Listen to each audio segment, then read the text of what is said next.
अघोर मंत्र के साधन से शत्रुनाश विनाश विधान वर्णन।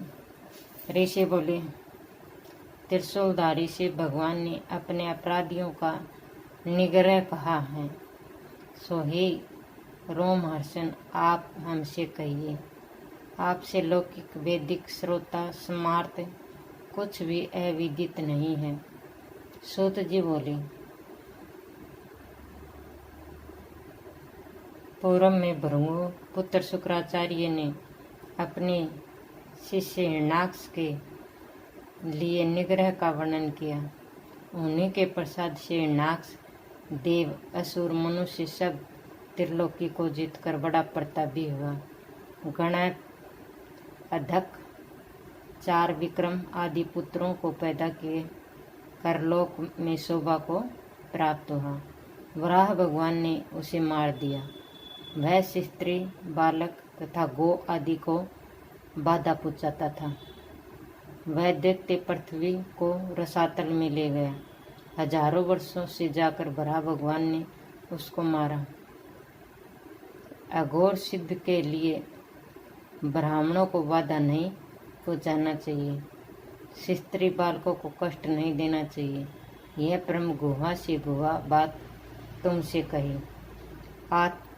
तातियों के लिए यह विधि करनी चाहिए, अपने राष्ट्र के राजा के लिए नहीं करनी चाहिए तथा ब्राह्मण के लिए नहीं करें। अति कठिन समय में सेना का नाश होता है, इसमें संदेह नहीं। अघोर रूपी अघोर मंत्र का 1 लाख जप करें। दशांश तिलों की विधि पूर्वक हवन करें।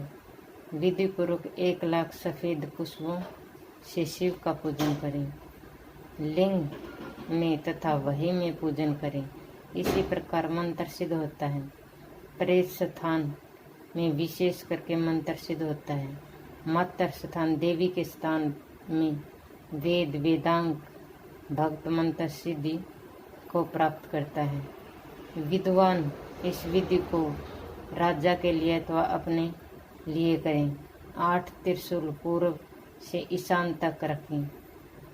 सबका नाश करने वाला कालाग्नि के सदृश अघोर रूप भगवान का सब देह में भावना करें।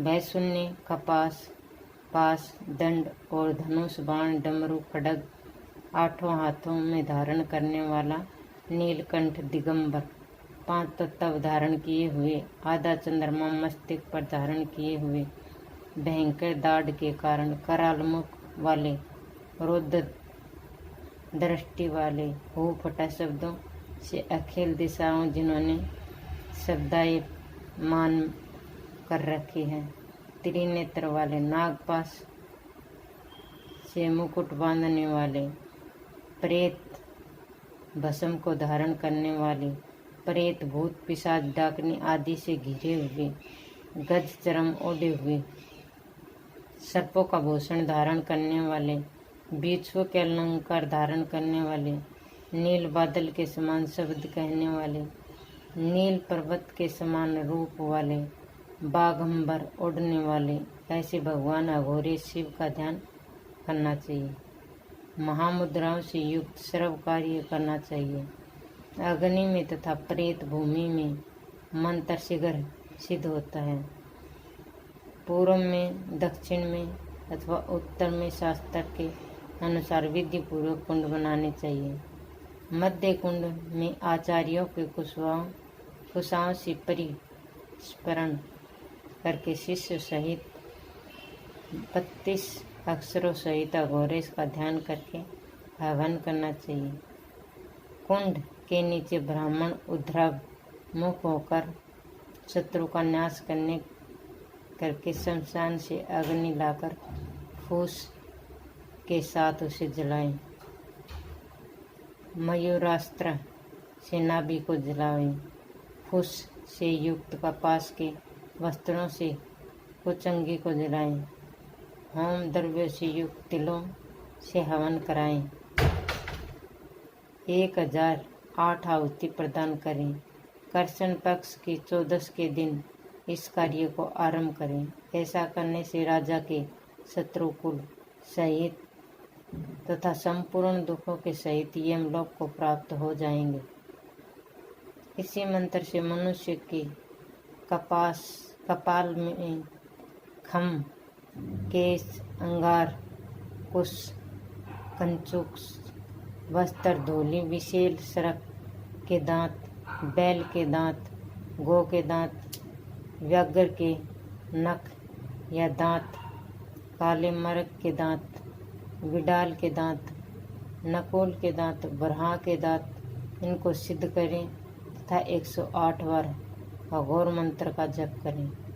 उस कपाल को घर में, खेत में या प्रेत स्थान में, राष्ट्र में मुर्दे के वस्त्र से लपेटकर शत्रु के राशि में 8वें सूर्य या चंद्रमा होने पर पृथ्वी में गाड़ दें। ऐसा करने पर उस स्थान का तथा शत्रु का नाश हो जाए, अथवा राजा के शत्रु की मूर्ति बोतल में दर्पण के ऊपर, वितान के ऊपर लिखकर दक्षिण पैर से उसके सिर पर लात मारें।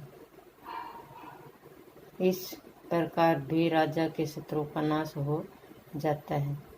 अपने राष्ट्रपति को लक्ष्य बनाकर जो इस क्रिया को करता है, वह अपने कुल का नाश करके अपनी आत्मा का हवन करता है।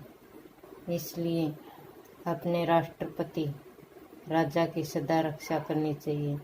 मंत्र और औषधि और क्रिया हर एक किसी को नहीं देनी चाहिए। ये रहस्य मैंने तुमसे कहा।